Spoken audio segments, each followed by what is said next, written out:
All the greatest athletes have one thing. And it doesn't matter how talented you are or how hard you work, because if you don't have this one thing, nothing else matters when something goes wrong. And by no means, it's not because you're a bad athlete. It's because what separates the good athletes from the greatest athletes is having an unwavering self belief. And in today's video, I'm going to show you what that actually looks like in games, what happens when it's missing, and more importantly, how to build that for yourself. But before we get into that, I have to explain on what having an unwavering self-belief actually looks like as an athlete. So what an unwavering self-belief looks like to me is an athlete who's able to perform at the highest level no matter the external circumstances. They're still able to give you their absolute best no matter what their coaches are saying, what the fans and the media is saying, or no matter how many mistakes they made in the game. Nothing affects them. They're still able to trust themselves and perform at the level they know they're capable of playing, no matter what's going on outside of them. Like mentally and emotionally, there's like a brick wall. There's nothing you can tell them that can convince them otherwise that they're not the shit. You get what I'm saying? That's what an athlete with an unwavering self-belief looks like. So athletes like Tom Brady, Kobe, just athletes like that. And those are the athletes that come to mind, you know? And contrary to popular belief, people think that you're just born with this, or you either have it or you don't, is what I meant to say. But you can actually build this. All right, obviously it'll be better if you just naturally have it, but you can actually build this. All right, and that's something I'm going to talk about later on in this video. But how this unwavering self-belief looks like in games, practically put, let's take an athlete. Let's take Kobe, right? Let's say he misses 5 shots in a row, right? To a normal athlete, you're gonna be like demoralized. You're like, fuck, I missed 5 shots. I'm ass. Like, my girl's not gonna love me no more. I'm gonna get benched. And you just start going into a downward spiral mentally and emotionally. Kobe, the athlete who believed in himself the most and is probably the most famous for, like, when it comes to that mental game. He's like, oh, I just missed 5 shots, but I'm about to shoot 5 more. I'm about to make the next 10. That was always his mentality, the Mamba mentality, right? Like, it doesn't matter that he missed 5 shots because he know he can make the next 10. And he's made that same shot a million times. Like, it doesn't affect him, right? And or I guess another example with Tom Brady. I don't know if y'all watch football, but the Super Bowl, I think it was 10 years ago or something, when they played the Falcons, Tom Brady and the Patriots were down 28-3 at halftime. The game was basically over. Everybody was just turned the damn game off, was just chilling, right? Because they thought the game was over. However, Tom Brady, with the belief and confidence that he had in himself, knew he was gonna come back and win that fucking game. And lo and behold, he won that fucking game because he believed in himself, right? It didn't matter what the score was. It didn't matter that he threw a pick six earlier that game. He knew he could get the job done. He knew he could get the shit done, right? And that's what it looks like in games, practically put. So this is what truly makes an athlete great, in my opinion. This is the greatest trait an athlete can have, is having that unwavering self-belief. Because you can have all the talent in the world. You can train 24/7, but if you don't believe in yourself, if you don't trust yourself in games, does it really matter? If you don't believe in yourself, how do you expect the world to? Right? I said this before, but I bet my firstborn son on the line. I don't have a son right now. I hope, at least I don't think so. But I'll bet my firstborn son on the line for an athlete who has twice the amount of belief with half the amount of talent against the athlete who has twice the amount of talent and half the amount of belief every single time. Because that trust, that belief in you having yourself activates that talent, right? And if you don't have that trust and belief, that talent and that hard work you put in doesn't get activated, which is why you feel, or at times where you train really hard, you practice really hard, but have nothing to show for it during game time, right? And to take it a layer deeper than that, like I explained, not letting anything make you not believe that, not letting a mistake make you believe that you're not good enough, not letting what a critic has to say make you think you're not good enough. You guys get what I'm saying? And we can take this in any other aspect of life. Like, for example, let's take Michael B. Jordan. All right, let me cook. It helps with the point that I'm trying to make. If I were to put money on it, I would bet that Michael B. Jordan has an unwavering self belief that he can pull any girl that he wants just because he's an objectively handsome guy, right? I'm sure you would agree, no glaze. So if he were to go out with a girl and she were to reject him for whatever reason, I would best believe that he would think, oh, I could just get another girl. Oh, I can go get 10 more tonight if I really want to, right? Because he has that unwavering self-belief that he's handsome, he's confident. Like I bring the value, right? Like, it doesn't affect him. Like he's not gonna go cry in the bathtub with the candles lit, thinking he's never gonna find love again. No, it's just he's gonna go find another girl, right? And it's the same thing with sports, right? It doesn't matter what mistake I made, what that critic said, what the other team is saying to you.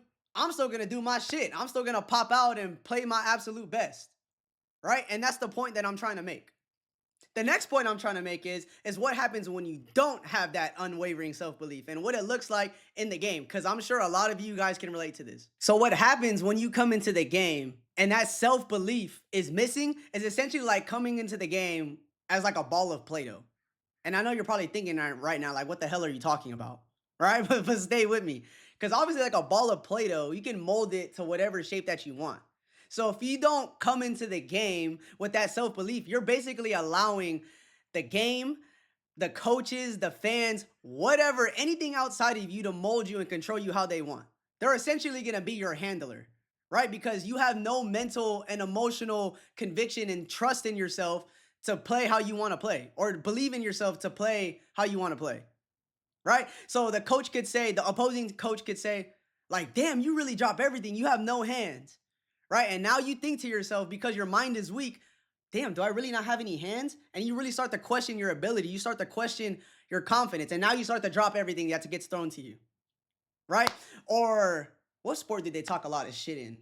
Well, they talk a lot of shit in a lot of sports, but let's say baseball, right? They say in baseball, like, you can't hit the ball, or the pitcher's talk, or the catcher's talking shit to you. It's like, oh, he can't hit a curveball. It's like, then now you think to yourself, damn, can I really hit a curveball? Can I actually do? And then they throw you a curveball and you miss the shit, all right? Because you're doubting yourself. You don't have that belief.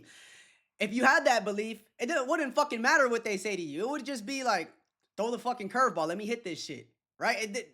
You what's like a fortress or something? What's like that Guantanamo Bay? It's like a prison nobody can get out of, right? But instead of being able to get out the prison, they can't get in the prison. The prison being your mind and soul? No, your body, your mind and body. I can barely think. I can barely articulate myself today. But all right, I'm glad y'all sticking with me. All right, so that's basically what happens, and I'm sure that's how you feel, and you end up playing bad, right? You allow them to control you. If they control how you think and how you feel, they essentially control your performance and how you play, right? And the only way to counter that is that unwavering self-belief. And that's what makes the athlete so great, right? Now, you're probably wondering how you build this unwavering self-belief. And this is probably the best part of the video, right? And this is actually what I help my clients with. And if you're an athlete that struggles with anything that I've talked about, or an athlete that struggles essentially with reaching their fullest potential due to their mind being in the way, then click the link in the description below, all right? So this is how you build an unwavering self-belief. And no, it's not training harder or doing this or doing that, because obviously that shit ain't worked up until this point. And believe me, I thought it would work too, because I used to be just like you. I used to have been very or lack self-trust in my game, no matter how hard I trained. I thought training harder would solve my problem, but anything, it didn't do anything, right? Until I realized what I was trying to do was trying to change an effect by changing an effect, right? In order to get a different effect, I had to treat the cause, which is what I'm going to have you guys do now. So the cause being your subconscious mind, more specifically, your identity that's embedded in your subconscious mind, right? Stay with me now. And the reason this is important is because the subconscious mind controls 95% of your life. Crazy, right? But it's actually a scientific fact. You can look it up. So 95% of the things that you think, act, and feel are all subconscious. You're essentially on autopilot all day. That's why you're able to multitask and do multiple things basically effortlessly. That's why you can eat and drive and talk at the same time. Like, you're not thinking, well, unless you first start driving, you're not thinking, all right, I gotta hit the gas this much, I gotta turn the wheel this much. No, if you've been driving already, you just do it automatically, which is why you're able to eat, drive, and then also talk on the phone, right? And this is important because when you go into the game, right, due to the amount of pressure that you're facing within the game, your subconscious mind will default to whatever identity that you have embedded in it. So it doesn't matter how hard you've trained. It doesn't matter how good you think you are. You will play to the level that you know you are in your subconscious mind. So you could think you're the greatest player of all time, but if you know in the back of your mind, your subconscious mind, you're actually not that good and you don't play well in the biggest moments, then that's how you're going to play. That's going to be the effect because that's the cause that you have. Right? And I hope you guys are having a light bulb moment right now. Because when I first started learning this information, my light bulb moments were going crazy. Right? You guys get what I'm saying? You have to treat the cause before you treat the effect. And I have a whole video on my channel, like a whole 25-minute in-depth video on how to change your identity and all that. So you guys should go watch that. But essentially, you have to change the cause. Right? But with that being said, I'm gonna give you a more practical thing to do to give you that unwavering self belief. And it's actually something I have my clients do based on science. Okay. And I'm gonna explain more on that later. So, what I want you to do is, I want you to think of the ideal identity that you want to bring into the game. Right. And I want you to write down how they would think, and how they would feel, more importantly, because emotion is the language of the subconscious mind. So, instead of going into the game with the identity of, I don't trust myself in the biggest games. Now I want you to hold the identity of something along the lines of, for example, I play my absolute best in the biggest games. So for example, how they would think is, oh no, no moment is too big for me. Like, oh, I want the game to be in my hands. No, like I really play my best when the game is on the line. Just give me the ball. Just shit like that. And emotion, how they would feel. This is like the glue to your thoughts. There's no thought without a no emotion, and there's no emotion without no thought. Okay? And essentially how they would feel is somebody who's confident. They would feel poised, they would feel calm, they would feel relaxed, something along those lines. So that's what I want you to do for yourself. Take out a piece of paper, write down your ideal identity, write down how they would think and how they would feel. Okay? And this identity leads to action. All right?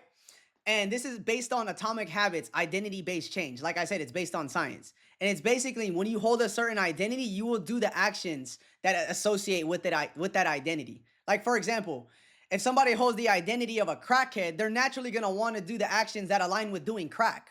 Right? They're also not going to need motivation and discipline to do crack. They just do it because that's their identity. So if you hold the identity of, I play my my best self, or I play my best in the biggest games, you're naturally going to have the thoughts and have the feelings, then be compelled to do the certain action to play your best in games. Right? Does that make sense? Just look up identity based change on Atomic Habits. And like I said, I have a whole 25-minute video on this whole how to change your identity on my channel. I can't stress this enough. This is not going to happen overnight. You're not just going to be able to change yourself overnight. Okay. So anytime you catch yourself thinking a certain thought or a certain feeling that doesn't align with your new identity, I need you to replace it with the one you wrote down. So, for example, if you think something along the lines of, like, I'm not that good, said now you think a thought, or you tell yourself a thought that you wrote down. Now it's, I play my best in the biggest games. Okay? And I need you to do that every single time. Every single time. Because the more you do it, the more it gets ingrained in your subconscious mind. And the same thing with feelings. If you're not feeling confident, think back to a moment where you felt confident and really feel that in your body, right? Close your eyes and really think of a moment that you really felt confident. All right? And feel it every single time. I need you to do these two things every single time. All right? You're essentially going to be going to war with yourself every single day because your old identity has existed for however long. All right? So it's going to be like, it's going to try and trick you. It's going to be like, you don't actually believe that. You don't actually feel like that. What the fuck are you talking about? Right? It's gonna try and trick you, so it can keep existing. Because I forgot to explain this earlier. The subconscious mind is essentially illogical. It doesn't know the difference between good and bad. It doesn't care, nor does it really care what you want. It only cares about what you put into it. All right. So that's important. So the bottom line is, every time you catch yourself thinking a thought or feeling a feeling that you don't want, replace it with the thought and the feeling that you wrote down. Okay. And this goes for during the game, before the game, all areas of your life. Even when you're just taking a shit on the toilet or something and you think something like that, replace it. And you got to do it immediately. And the more you do it, essentially it will become automatic. It won't become conscious, it will be subconscious. And that's when you know you've won. And once this becomes your identity, once you embody the identity of an athlete or something along the lines of an athlete who has an unwavering self-belief, nobody's going to be able to tell you shit. And you're going to be able to experience all the effects that the Tom Brady's, the Kobe's, and the Michael Jordans have, like I explained earlier. All right. And like I said, if you struggle with this, or if you're an athlete who struggles with underperforming due to their mind being in the way, click the link in the description below. All right. I'll see you guys in the next video.